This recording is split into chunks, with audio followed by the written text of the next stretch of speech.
All right. Good morning, everybody. Can you hear me all right? Okay.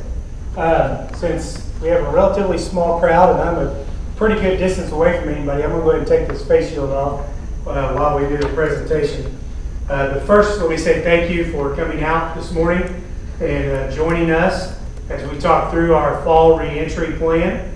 I do want to make note that this is still tentative, and so a lot can change over the next few weeks. And as you guys know, since March, it seems like things change very quickly from day to day, week to week. So please keep that in mind.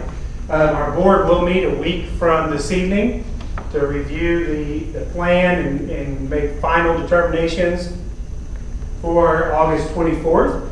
And we are taking feedback from community and staff and using that as we finalize things. So certainly if you have suggestions, please feel free to share them. We by no means believe that we have every single little thing covered, and that's part of the reason why we want to have these meetings with parents, because I'm sure there are some things on your mind that we may have overlooked. So with that said, we're going to just kind of go through the general reentry plan and talk through some things that you may not have gotten by just reading it, and then add in a few additional details, and then we're going to just open it up for questions, and we'll do our best to get those answered.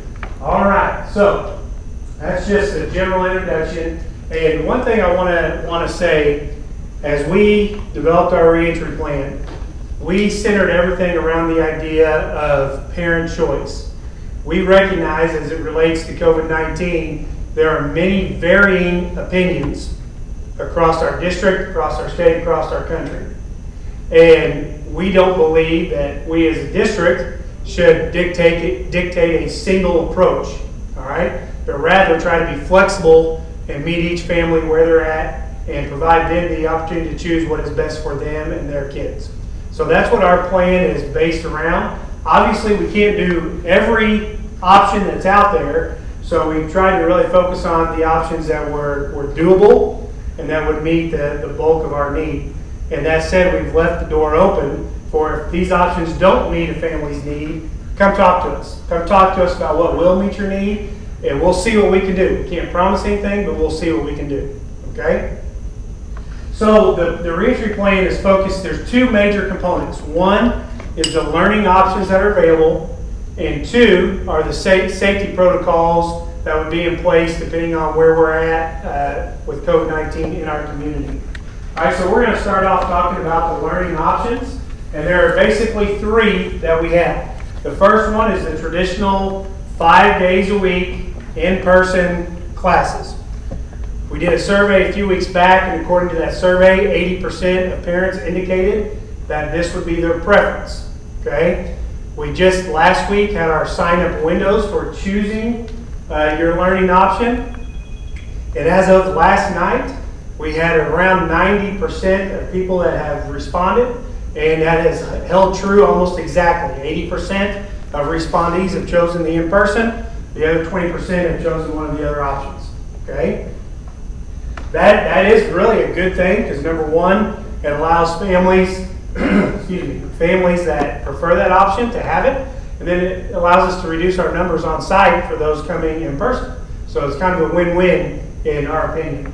The second option is a full online learning platform. And so that's no classes on site in this scenario. Now with that, we're reaching out to families that have selected this option and talking them through what they need to have in order to be successful as far as internet access, those types of things. But also there are just some courses that aren't conducive to online learning. So it may require a change in schedule a little bit, but most of our courses we're going to be able to proceed. And then the final one is the hybrid learning option. And this is different than what you're seeing in some neighboring schools. In the hybrid learning option, it's the students online, but they come in for courses that aren't conducive to being online. Okay, so they may be here for an hour a day, maybe they're here a half a day. It'll be situational depending on the student and the family. All right, so we're going to just kind of talk through these a little bit.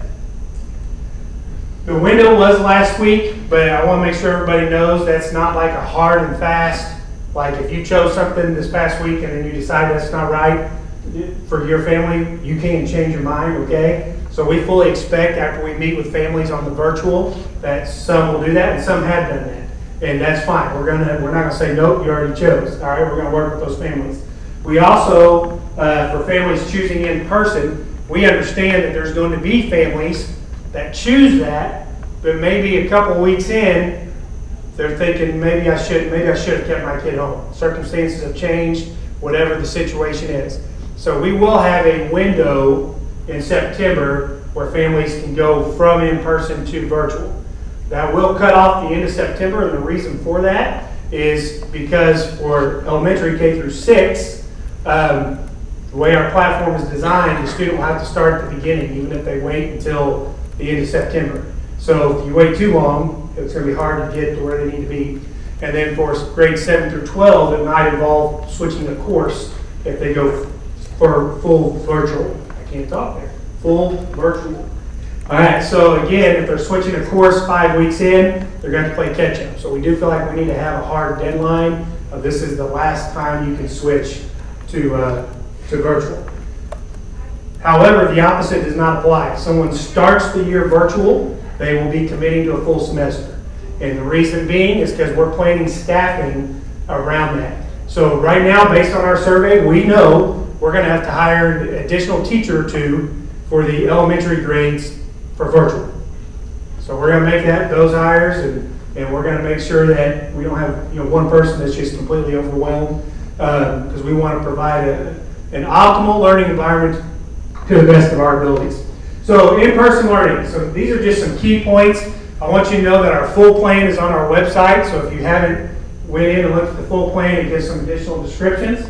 But some things we want to highlight. In our classrooms, if you're planning to send your child for in-person 5 days a week, we have to recognize there's no way for us to spread kids out 6 foot apart. There just isn't. Okay? So you have to understand that.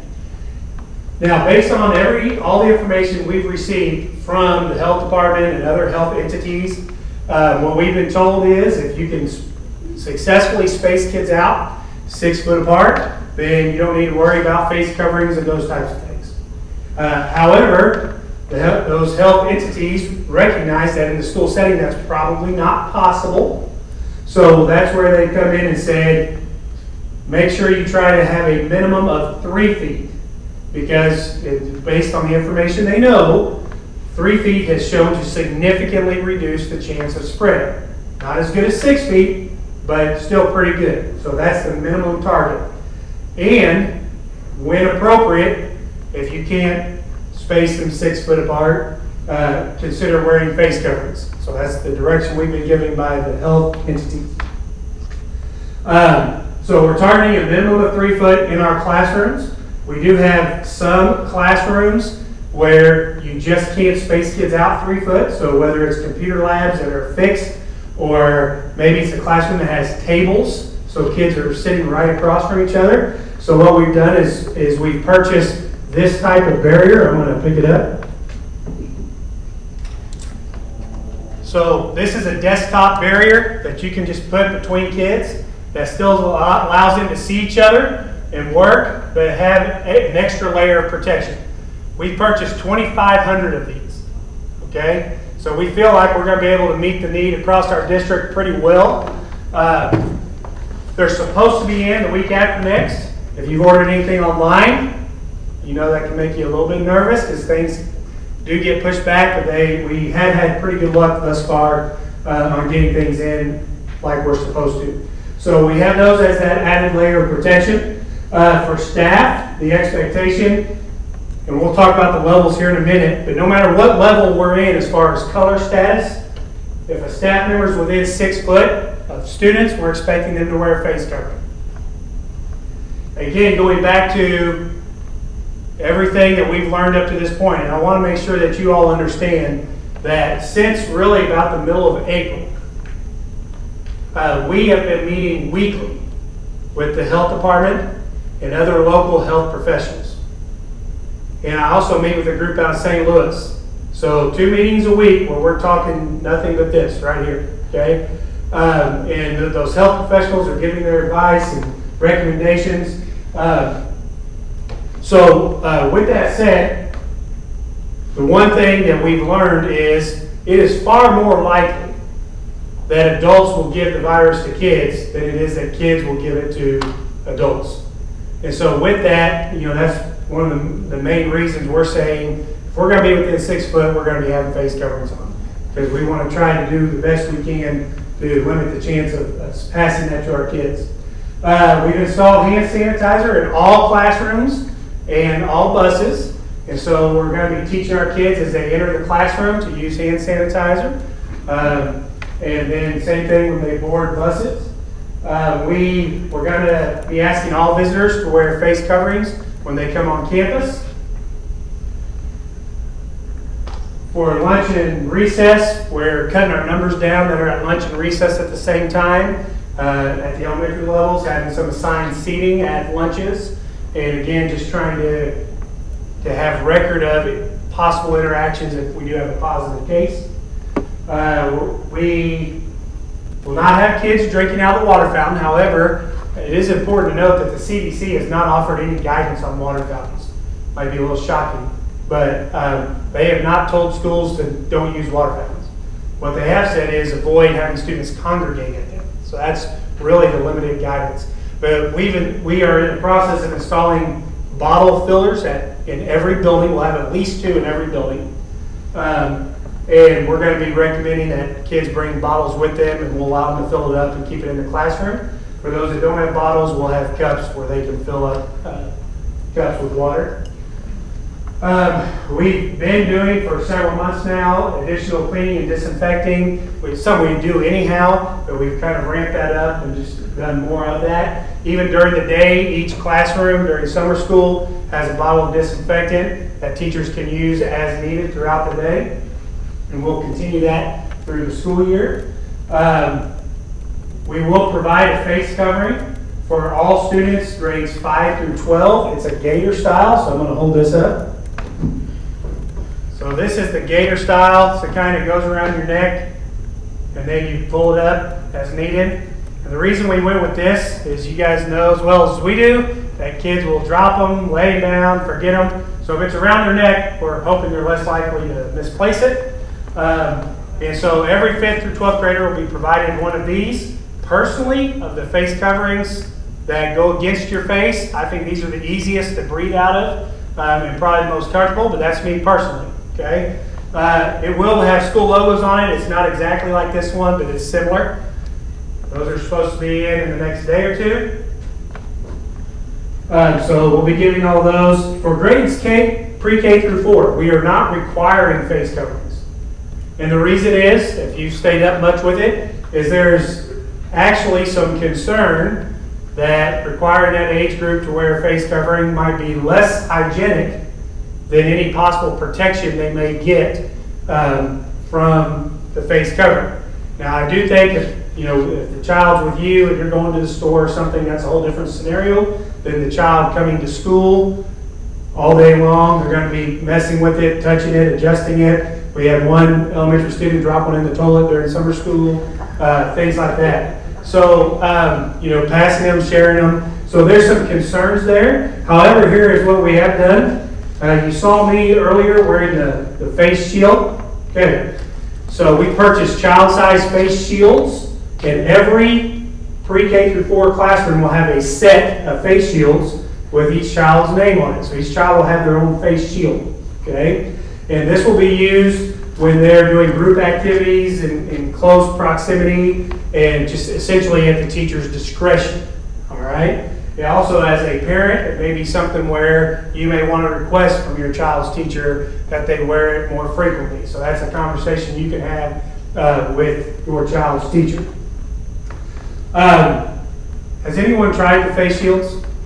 Anybody? A few people? I don't know what everyone's opinion. It gets a little warm around the head, but way more comfortable. And I know, again, if you read, there's different opinions on how effective it is compared to a face mask, but then there's also different opinions on the effectiveness of a face mask. So what we can all say, I think pretty confidently, is anything that's over our face is going to be a barrier that will help hopefully spread prevent it spreading. At this point in time, we're going to avoid anything that involves large group assemblies. Okay? So what does that mean? As we look to a lot of the normal back-to-school activities and events, they will look very different. Okay? What they look like at this point, we really don't have answers to that. Okay? But it's not going to be the same that we've seen in the past. And the other thing you have to understand, if you're choosing the 5-day-a-week in-person learning, at any time, your child's class, your child's building, or even the district may have to go through a period of time where we are learning from home. Okay, so we just have to accept that. That's the environment we're in. Now, a lot of that guidance is going to come from outside of the district, whether that's the local health department, or state officials, or local officials, whatever the situation may be. So we'll talk more about that when we get to the color statuses. So my point being, as parents, you need to have a contingency plan. You need to have a contingency plan if that were to happen. Okay, if you have questions, write them down. We'll come back to them here in just a minute. Online learning, 100% online learning. We've got two different types going on here. K through 6, we're going to be using a platform called Accelis. Okay, by the way, anybody looking at the online learning in here? Okay, so I'm not going to dive into it too far then. All right, but it's an online platform based on mastery.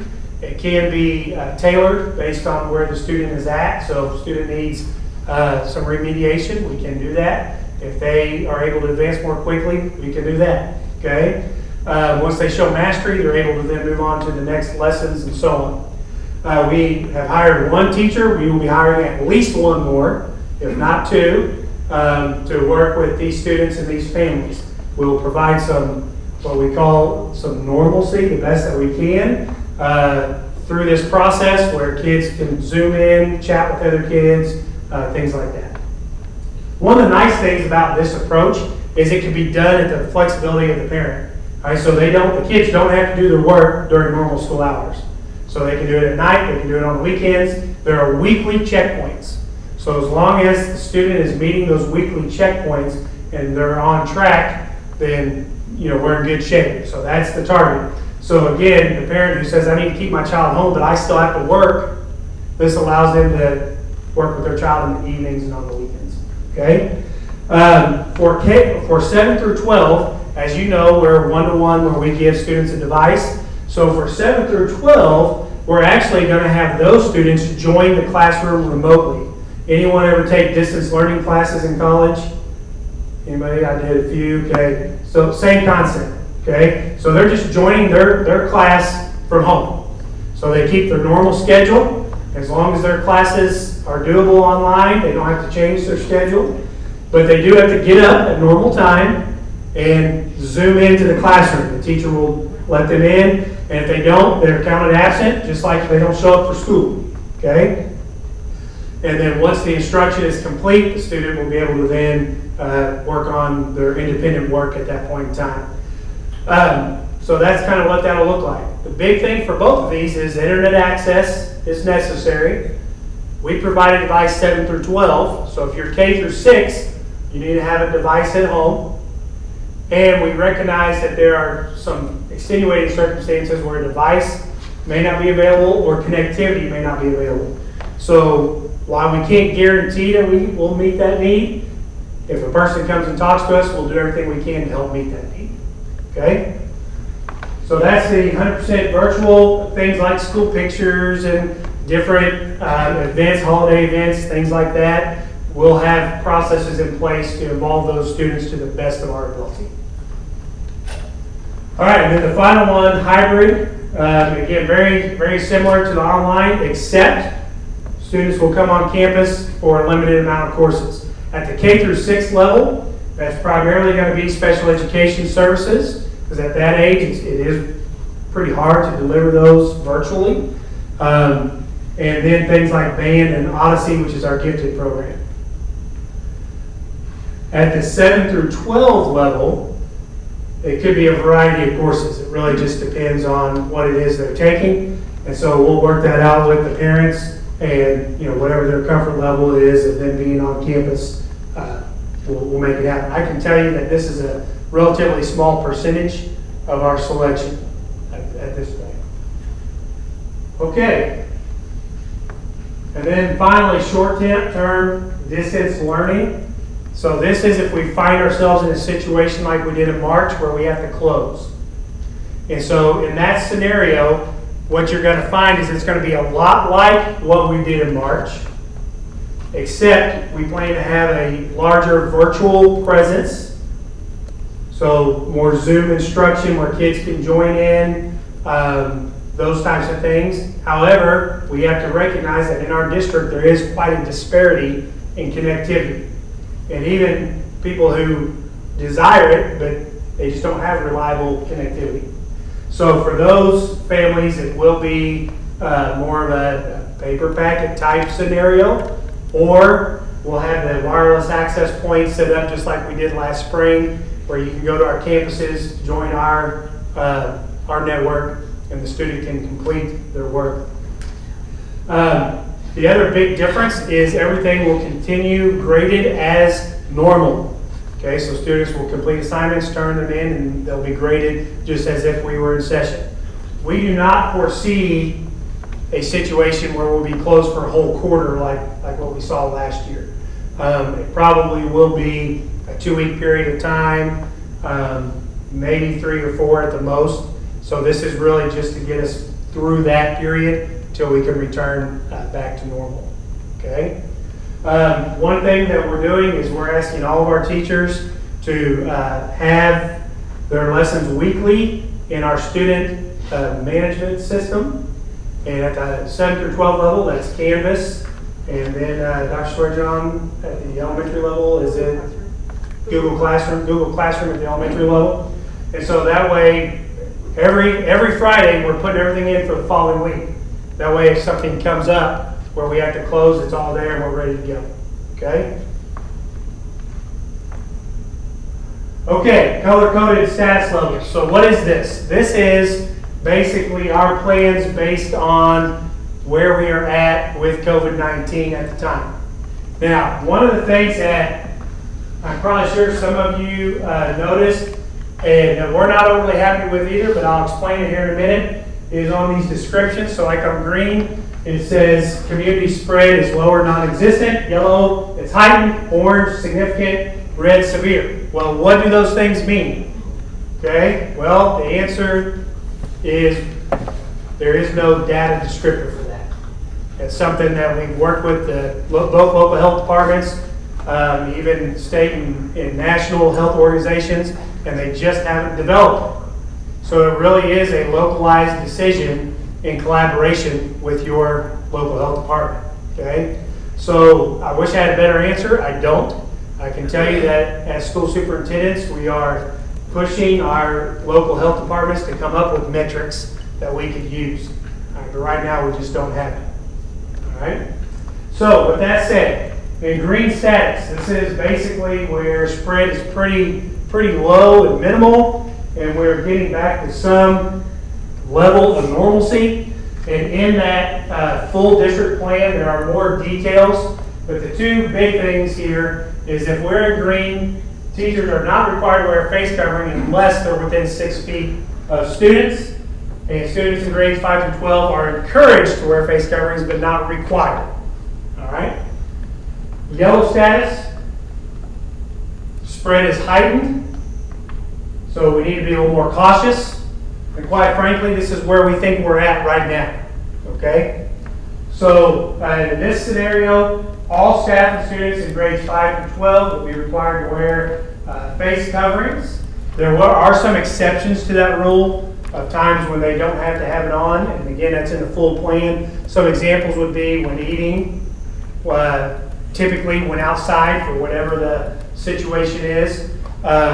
If they're in a PE class where they're exerting themselves, they're not going to have to wear it. For teachers, if they're up at the front of the classroom giving full group instruction and able to maintain a minimum of 6 foot, then they can take their face covering off. So there's some exceptions to that. We also recognize that there are probably students that because of some health-related issue, wearing a face covering they may not be able to do that. So in that scenario, they have to provide medical documentation, and then we'll adjust and work with that particular student. I will tell you, we have purchased additional face shields to try as the first approach for those students that can't wear a face mask. All right, and I think most of the time that is going to be sufficient. But if for some reason the doctor says a face shield doesn't work either, then we'll work from there. Also in yellow, for sports, they're going to be required to wear face coverings. And we've already started that. We've been doing that the last couple of weeks, actually. And then all guidelines from green apply. Orange status. I want to let you know, orange is kind of in limbo a little bit, okay? Based on some of the feedback we've gotten, one of the things we're talking about is converting orange status to more of a blended model. And the blended would be more like what you're hearing with some neighboring districts, where they split the student population in half, and students come 2 days a week, and then the other half comes 2 days a week, and then there's 1 day a week where everybody's at home learning virtually, and it's kind of a deep clean. All right, so in orange status, community spread is a little more prevalent. We need to be a little bit more proactive to limit student interactions.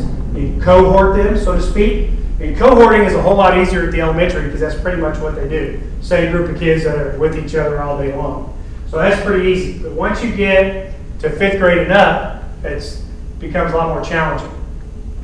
So that's where the whole blended suggestion comes into play. Probably be a lot easier instead of trying to do something like this 5 through 12, moving to a blended model at that point in time. And you are getting to the ages where most of them can stay home if need to without parental supervision. So that kind of is a little more doable at that point in time. So just full disclosure, we are considering that on the orange status. But in orange status, we're trying to restrict student interactions. That's what we're trying to do. Okay? So kind of keep it contained. That way if we do have exposure, it's limited.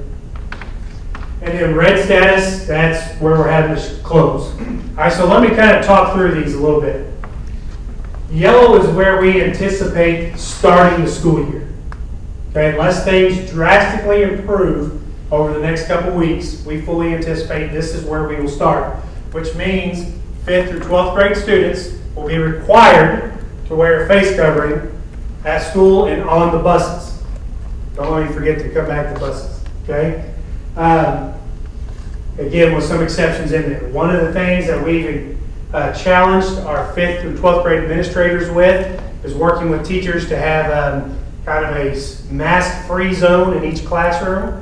If a student needs a break, they can go to that mask-free zone that's 6 foot or more from everybody else and just have a few minutes with it off to where we all get to that point, okay? So having that spot where they can do that.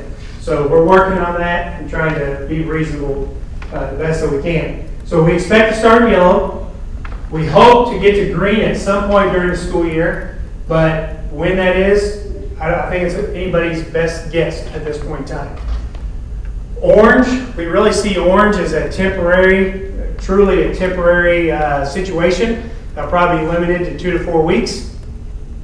And one thing I want to point out is any of these colors could be specific to a classroom or a building. It doesn't mean the whole district will be doing this. All right? So what we may find is we have an exposure at a particular building. Maybe it's an elementary school. And the health department may say, okay, based on what we know of the situation, you need to close this classroom for 2 weeks.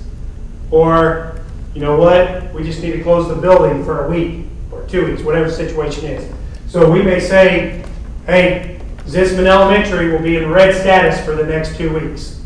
And then we'll communicate out to those families on the work that will be done during that time. And everybody else may be fine to continue going. So we have to understand that this is not a all or nothing.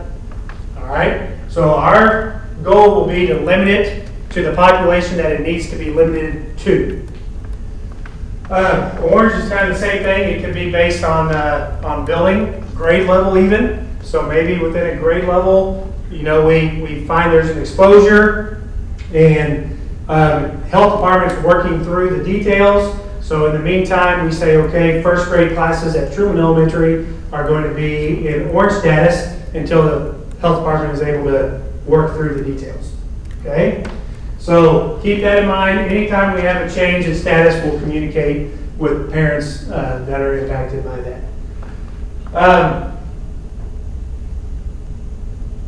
Transportation, while it's on my mind. So we'll continue to provide transportation like we have in the past. Again, there's no way we can space kids out 6 foot apart on the buses. There just isn't. Okay? So we are going to do some things to try to limit exposure, so there will be assigned seats on the buses. When appropriate, we'll have siblings sit with each other on the buses. And I say when appropriate because we all probably recognize there are some siblings that don't need to sit with each other on the bus. And so we'll take that, into account.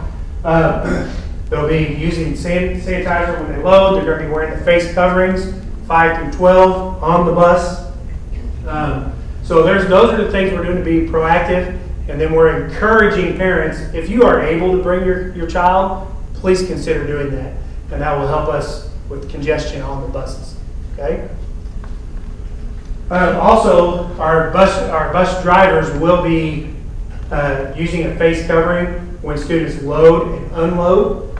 As far as when driving, that is kind of a individual bus driver discretion, because more than anything, we want them to be safe drivers.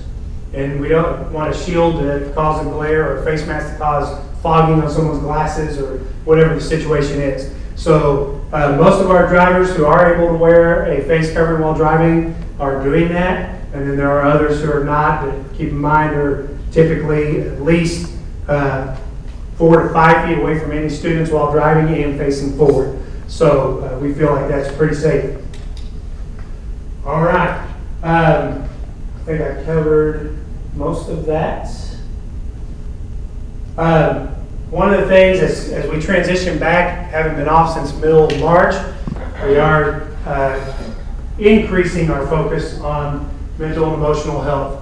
All right, and just making sure that kids are comfortable as they return to school, and so that they feel safe and can learn. And so that, just kind of throwing that out there, we're doing some things particularly on the older grades where we have some of that character development and social emotional development time built into our schedules. This is general information for you to consider. One of the things that we're going to be doing is sending out to all parents a daily screener. And before you put your child on the bus or bring them and drop them off, we're just going to be asking you to run through that daily screener and make sure that your child is not exhibiting symptoms that might be COVID related.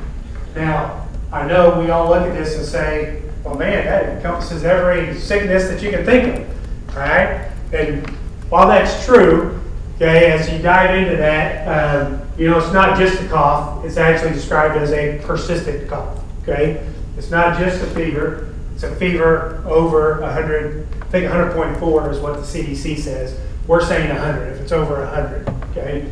So there are some specifics that we'll share that information out. But long story short, what you're going to see is schools doing a complete 180, where we really pushed hard to have your kid here, have your kid here, have your kid here. Now you're going to hear us saying, if they're sick at all, keep them home, okay? So that's where we need your help. And I will tell you, during summer school, our parents that sent their kids have been pretty good. So if there was any question, parents were keeping them home, getting them checked if needed, and we were able to head some things off because of being proactive. So we really are relying on you all to be proactive in that regard. So the daily screener, and then we'll have staff trained on what we call a visual screener. So when we bring our staff back on the 17th of August, most of that week will be dedicated to COVID-19 related safety training. And staff will be trained on how to visually screen students for, just if they look sick, whether that's red cheeks or, whatever different signs are. And if they recognize students that visually look like they're just not 100%, then the plan will be to send them down to the school nurse for a full screen at that point and go from there. Okay?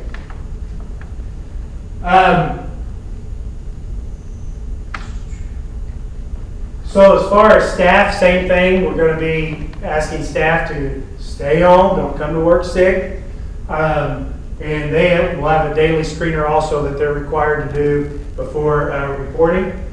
We do not plan to do daily screens of every person that walks through our door. All right, for two reasons.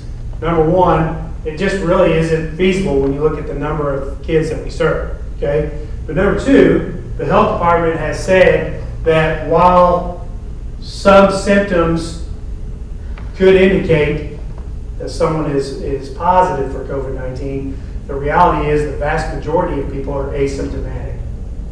So doing a daily screener might result in a false sense of security. Not that it's not important, but we feel like we can accomplish just as much through the visual screens and then just providing our parents the resources they need to evaluate their own child. I'll tell you, we have been doing a full screen of our athletes that have been coming in each day during the month of July. And we had a situation here recently. The student came in, and all was well, passed the screener, but then that night started showing symptoms.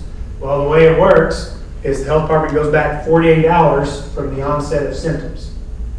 Okay, so even though the screener and all that was good, it was the student recognizing that he was showing symptoms and the parent recognizing that and holding the student out. But we still had to go back to Wednesday and contact trace anyone that student may have been in contact with. Okay, because it's 48 hours prior to the onset of symptoms. So that's the thing as parents, we have to understand. We will not be able to prevent a positive exposure from coming in to the building. It's going to happen. What we can do is have protocols in place that limit the spread to the best of our ability. So with that, let me kind of talk through some of those additional things. Our building principals, most of them have meetings scheduled this week with their staff where they're walking through every aspect of the daily schedule, from how kids arrive, how they enter the classroom, what they do once they enter the classroom, how they exit the classroom, going to lunch, going to recess, and they're walking through all of those things, establishing protocol that we'll be training kids on and on the first day of school. But now here's what we have to understand. These are kids. It's not going to all fall in place the first time we tell them. All right? So the first few days, it'll be a work in progress. All right? You may get, a picture from your kid of, oh, these kids were not doing what they're supposed to do. That's going to happen. There's no way around that. But our staff are going to be trained on how to address those situations and stay on top of that. Our administrators will also be out and about and monitoring those things. And so every aspect of the daily schedule is being reviewed, and we'll have plans for what that looks like. And what you're going to find even within the classroom is more controlled groupings, so that if an exposure happens, we can then go back and with confidence say, these are the students that were within 6 feet of the positive case. Okay? And that's what's going to help us keep school going. All right. Communication. How will you know if there's a positive case? Okay, so here's kind of the lowdown on that. Number one, we can't tell you who it was. We're not even supposed to be able to tell you if it's a student or a staff member. Okay? However, sometimes our staff will say, yes, I'm okay with that. I'm okay with you sharing that it was a staff member. All right? But most of the time, we're not even allowed to tell you. We can just say there was a positive case on campus or a positive exposure. Okay? Once we know, we're going to work for those that have the greatest potential of being impacted. That's our focus. If you have a student who wasn't impacted, then I don't mean this to hurt anybody's feelings, but we'll get to you when we get to you, okay? We want to focus on those who might have been impacted. So we're going to start there. our goal is to reach out to each of those families directly from the school and let them know. Then, once we've been able to do that, we will then reach out to that building, and it may be later that evening. So you might hear rumors, okay? Rumors are going to happen. But we'll reach out to that building at that point, and it'll be something pretty general, like, hey, just want to let you know we had a positive exposure day. We believe it's contained to this grade level or whatever the situation is. And what you have to understand is if your child is a potential exposure, you will be notified. If you aren't notified, then that means your child is not considered a potential exposure. Now, that's it. That all goes back to the ability to track and trace, right? And so what is considered a positive exposure? We'll get to that here in just a minute. But that's kind of the protocol. We will typically not send out district-wide each time there's an exposure. We did that on our first one because we felt like it was important to. But moving forward, it will be just the building. All right? Now, what we found during summer school, we had a few situations during summer school. What we found during summer school is the exposure often grows tentacles, okay? That expands out to other, if my child is a second grader that was exposed, and they've got a sibling that's in another building, and the health department walks through all of those things. So we have to rely on the health department for that guidance. Sometimes siblings are required to quarantine, sometimes they aren't. Sometimes family members are required to quarantine, sometimes they aren't. It's all situational. And that's why we don't have a lot of just clear answers. All right? So we have to understand it's situational. The health department will work through it. And then, we'll follow whatever their guidance is. If they say your child or children need to stay home, then that's what we're going to expect. All right? And we have a lady, Barb Hager. She's our district health coordinator.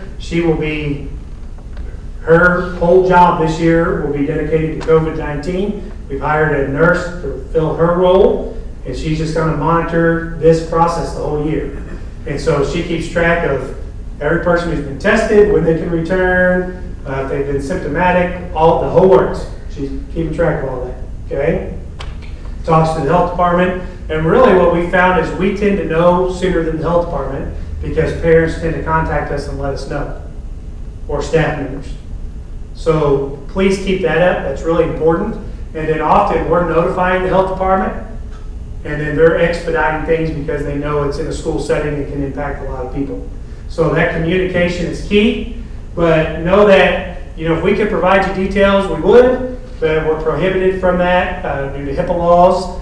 And so we'll share what we can and what you need to know. But ultimately, if you don't have a direct contact, then your child is not considered to be at risk of exposure.